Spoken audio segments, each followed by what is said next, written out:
Welcome to Ancestry Lands, your go-to channel for land ownership, preparedness, motivations, and apparently amateur chemistry experiments in your kitchen. Today we're diving into a process so ancient, even your great-great-great-grandma would say, yeah, we used to do that. We're making apple cider vinegar. Did you know vinegar has been around for 8,000 years? That's longer than most empires lasted. Ancient people figured out that fruit juice could turn into wine, and brace yourselves, when wine went bad, they said, this tastes awful. Let's pour it on our food. And thus vinegar was born. You could say they turned their wine into a win. So what exactly is apple cider vinegar? It's basically apples on a two-stage journey. First, they party and turn into hard cider, and then they get their life together and become vinegar. It's like your college years, but for apples. First up, you need ripe apples. The kind you'd pick in fall, sweet, juicy, and perfect for pretending you're starring in a Hallmark movie. Chop them up, but hold the seeds and cores. Pro tip: nobody wants a crunchy surprise in their vinegar. Next, you'll need to extract the juice. If you're fancy, use a cider press. If you're like me and think cider press sounds like a medieval torture device, you can use a blender and a cheesecloth. Just don't ask how I know this works. It involved a lot of trial and error.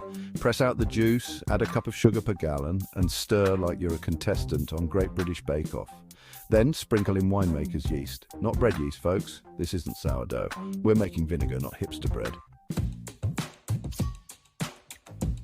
Here's where things get exciting. Fermentation. Seal the jar with a lid and an airlock system. Translation: stick a tube in the jar, seal it with tape, and let the other end bubble into water. It's basically science fair meets homebrew.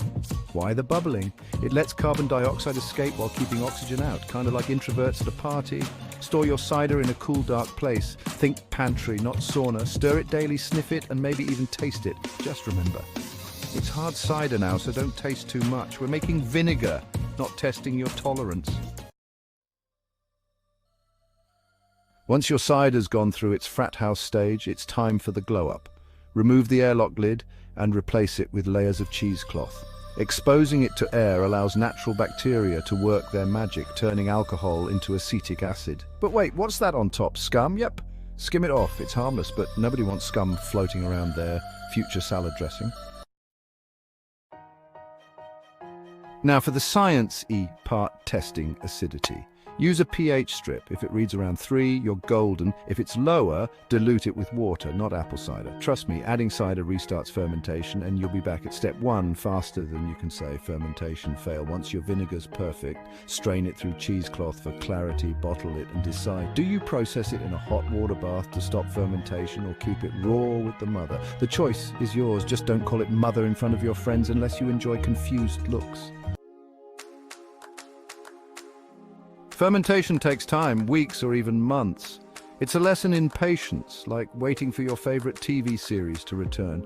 But when that vinegar finally arrives, oh, it's worth it. Not just for the health benefits, but also because you'll feel like a pioneer, minus the wagon.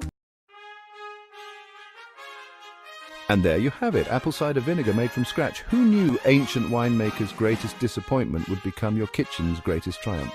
Thanks for watching Ancestry Lands.